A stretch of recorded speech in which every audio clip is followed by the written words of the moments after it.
Hai semuanya, perkenalkan kami dari kelompok 1 akan menampilkan video edukasi tentang mencegah aborsi dengan iman Kristen yang kuat. Mari kita lihat videonya. Sebenarnya apa itu aborsi? Nah, jadi pengguguran kandungan atau aborsi dengan bahasa Latin abortus adalah berakhirnya kehamilan dengan dikeluarkannya janin, fetus atau embrio sebelum memiliki kemampuan untuk bertahan hidup di luar rahim, sehingga mengakibatkan kematian. Nah, aborsi yang terjadi secara spontan disebut juga dengan keguguran. Nah, jadi ada berbagai penyebab seorang wanita melakukan tindakan aborsi. Antara lain hamil di luar nikah, ketidakmampuan ekonomi, kurangnya dukungan keluarga, hingga masalahnya dengan pasangan. Dan di sisi lain, aborsi juga dapat dilakukan jika kehamilan mengancam nyawa sang ibu ataupun janinnya.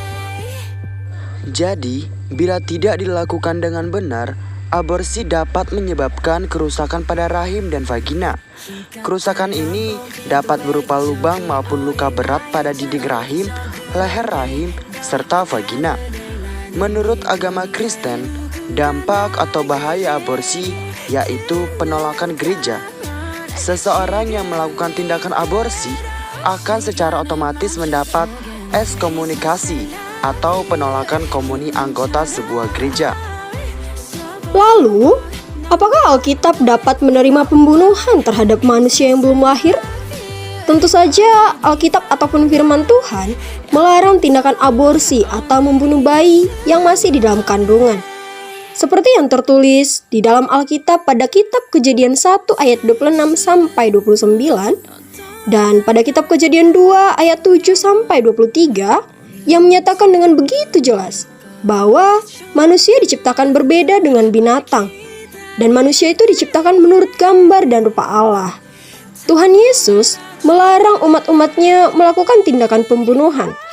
Seperti yang kita ketahui, melakukan pembunuhan sama juga dengan melanggar aturan yang sudah Tuhan Yesus buat, atau sama juga melakukan dosa yang besar, seperti yang tertulis dalam Alkitab pada kitab Keluaran 20 ayat 13, yaitu jangan membunuh.